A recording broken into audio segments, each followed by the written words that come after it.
चाहिए। अच्छा प्रश्न है। शंकर भगवान को धतूरा कब चढ़ाना चाहिए उसका विशेष ध्यान रखें। और दुनिया में कोई भिखारी नहीं होगा अगर तुम्हारे घर में बेटी नहीं है तो। कल एक भैया जी हमारे सामने खड़े होकर कह रहे थे गुरु जी सबर दे दो, मेरी बेटी की शादी है, बस अच्छे से हो जाए, आशीर्वाद। हम करें, आशीर्वाद की जरूरत ही नहीं है।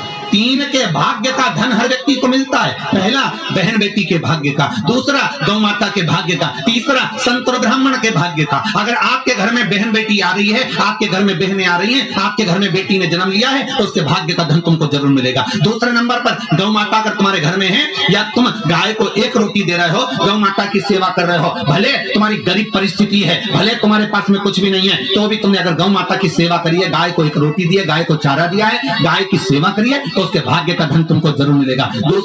तीसरे नंबर पर है संत ब्राह्मण के भाग्य का। अगर कोई ब्राह्मण, कोई संत, कोई साधु, कोई सन्यासी, कोई तपस्वी, कोई साधक, कोई उपासक, कोई ब्राह्मण तुम्हारे घर में आया है, तुम उसकी सेवा कर रहे हो, तुम उसको 1 गिलास पानी भरकर पिला रहे हो, तुम उसको भोजन बनाकर खिला रहे हो, उसके भाग्य का धन घटेगा नहीं, उसके भाग्य का धन तुमको प्राप्त होगा। ये 3 के भाग्य का धन कभी नहीं कटता। पहला बहन बेटी के भाग्य का, दूसरा गौ माता के भाग्य का, तीसरा संत ब्राह्मण के भाग्य का। ये कभी नहीं घटता, ये बढ़ता है, ये घटने वालों में से नहीं है। अगर तुम्हारे घर में बहन बेटी आई है और तुमने उसको 1 साड़ी भी दी है तो तुम्हारे घटने वाला नहीं है, वो बढ़कर ही तुम्हें मिलेगा।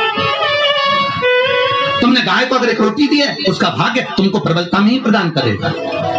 किसी संत ब्राह्मण को अगर आपने 1 गिलास पानी पिलाया, 1 अन्न का दाना खिलाया, 1 भोजन कराया, तो उसका पुण्य आपको प्रबलता में प्राप्त होगा, वो घटेगा नहीं। ये घटने वालों में से नहीं है कि घट जाएगा, ये प्रबलता में प्राप्त हो जाएगा।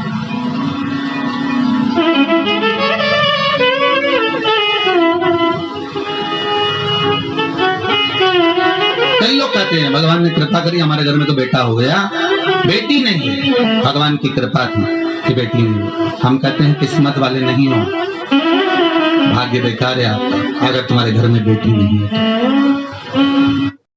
पूछा गया, किसी ने पूछा कि गुरुदेव जिसके यहाँ पर बेटी नहीं होती, आप कहते हो उसका भाग्य अच्छा नहीं होता, ये बताओ भगवान फिर बेटी क्यों नहीं देता? फिर तो उसको बेटी देना चाहिए। हर एक व्यक्ति के घर में 1 बेटी तो देना ही चाहिए। अगर 2 लड़के दिए हैं, 3 लड़के दिए हैं, तो 1 कन्या तो देना चाहिए। हमने कहा गरुड़ पुराण में लिखा है कि बेटी भगवान जान करके नहीं देता, क्योंकि 94 तरह के नरक में से एक नरक ऐसा है जो कन्यादान करने वाले ही छूट पाते हैं। जिसने कन्यादान नहीं करा होता उस व्यक्ति को उस नरक में पटका जाता है, और सबसे लंबा समय उसी नरक में पटका जाता है जो कन्यादान का होता है। तो भगवान भी सोच कर देता है कि इसको अगर नरक भेजना है, थोड़ा बहुत तो मतलब भले इसने पुण्य करा, भले सारे सत्कर्म करे, पर कन्यादान नहीं करा, तो भगवान कहता है इसके एक रास्ता नरक का खुला हुआ है, इसको नरक थोड़ा सा तो भोगना ही पड़ेगा क्योंकि कन्यादान नहीं करा। इसमें आपने एक प्रश्न लिखा है, बड़ा सुंदर है महाराज, सबके जगत कल्याण के लिए। महाराज जी, शिवलिंग पर धतूरा रोज क्यों नहीं चढ़ाना चाहिए? अच्छा प्रश्न है।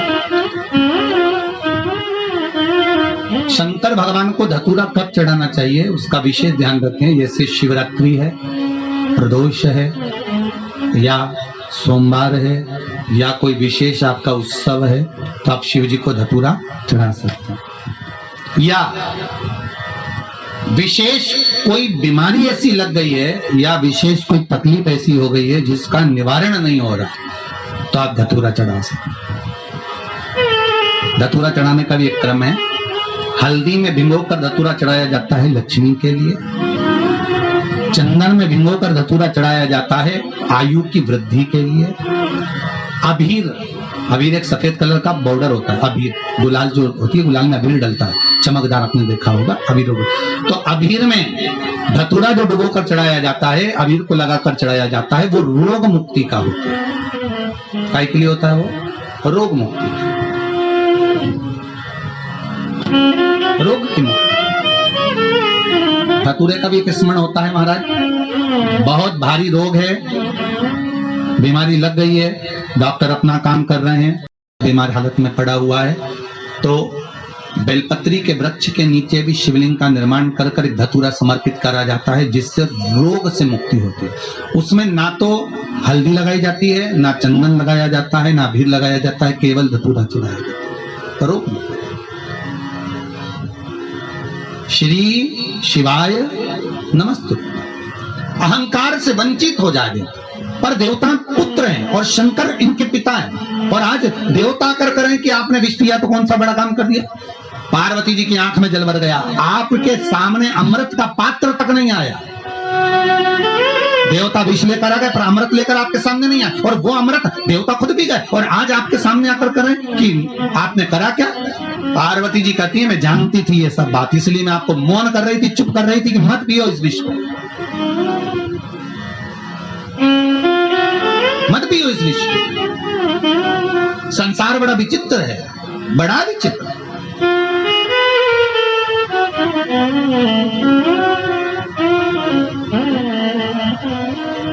पार्वती जी शिव जी से कहीं तो शंकर भगवान पार्वती को बिठाए नंदी पर। काय पर बिठाए?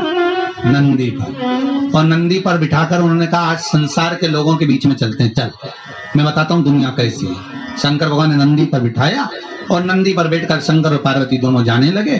गांव के लोगों की आवाज निकली, पीछे से लोग कहने लगे देखो बेचारा वृषभ नंदी, अरे बेचारे नंदी पर दो दो व्यक्ति, बताओ बेट पर चढ़कर जा रहे हैं, इनमें इतनी अकल नहीं है।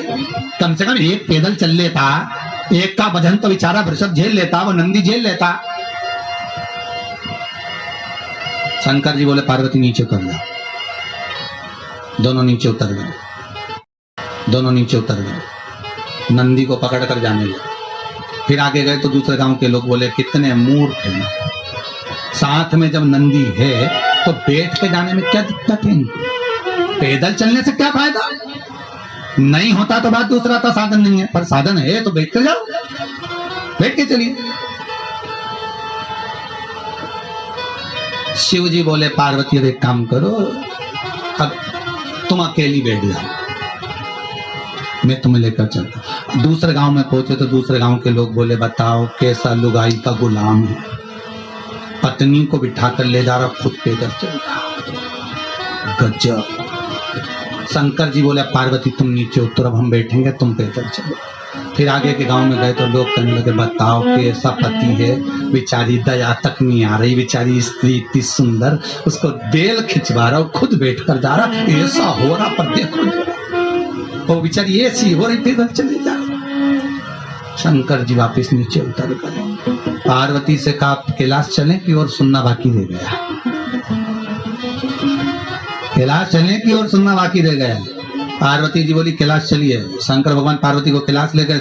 शिव जी बोले ये संसार सागर है पार्वती, अच्छा करोगे तो लोग टांग खींचेंगे, बुरा करोगे तो लोग टांग खींचेंगे, भजन करोगे तो लोग कह देंगे ये तो पागल हो गई, और नहीं करोगे तो लोग कह देंगे बताओ कहीं छाती पे बांध के ले जाएगी, जोड़ कर जाए।